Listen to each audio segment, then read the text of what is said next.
आम्ही हे 3 साली मर्यादा म्हणतो आम्ही, म्हणजे देवपळण आणि गावपळण दोन्ही एकत्र.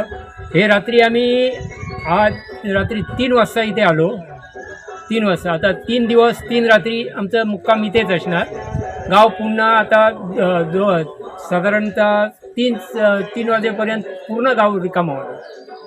पूर्ण म्हणजे पूर्ण टोटल कोणच राहणार नाही. आणि ते 3 रात्री 3 दिवस आम्ही देवाबरोबरच असणार इथे. आता हा जो जुना तुमचा इकडचा हे आहे म्हणजे पूर्वीपार इकडे देव आणि तुम्ही एकच राहता. एकत्र आता इकडे कुठच्या वाड्या राहतात सगळ्या? मळेवाडी, भंडारवाडी, गाडवाडी, पाटवाडी, देऊळवाडी, सडियेवाडी, खांबलवाडी, अमरेवाडी, सगळे पूर्ण जेवढे गावात वाडी आहेत त्या सगळ्या 12 वाड्यांच्या गावात सगळे लोक ते असतात देवांबरोबर. गाव भरणार. 3 रात्री 3 दिवस झाल्यानंतर आम्ही देवाला कौल लावणार. त्याच्यानंतर कौल लावल्यानंतर देव सांगेल तुम्ही कौल इथेच घेणार.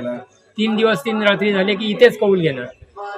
आणि त्यानंतर मग देव सांगेल त्याप्रमाणे पुढची असतात. किंवा आम्ही इथेच असतो. सगळेजण इथेच असतात याच्या खाली. आता प्रत्येकजण जे गावातून येतात ते स्वतःचं म्हणजे अशी घरं घेतात. म्हणजे ते हे लोक एवढे आम्हाला कोऑपरेट करतात की विचारू नका.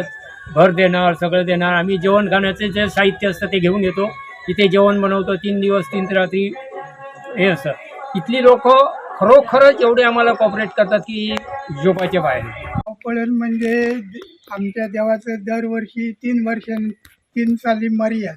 त्याप्रमाणे 3 साली मर्यादेप्रमाणे देव डाळसरवरनं आल्याच्या नंतर तो जाणीव करून देतो आम्हाला ग्रामस्थांना जाणीव करून दिल्याच्या नंतर आम्ही पाशाने बसून एक विचार करून पाशाणाजवळनं हुकूम झाला की गावपळणची तारीख डिक्लेअर करतो.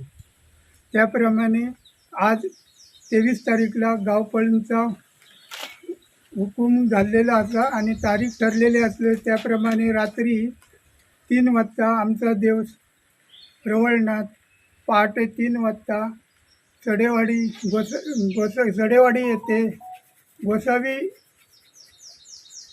सिद्धेश्वर मंदिरच्या बाजूला देवपळण स्थान आहे त्या स्थानावर विराजमान झालेला आहे. त्याचप्रमाणे आम्ही आताही नंतर 3 वाजेपर्यंत सगळे ग्रामस्थ आता हळूहळू निघायला सुरुवात केलेली आहे.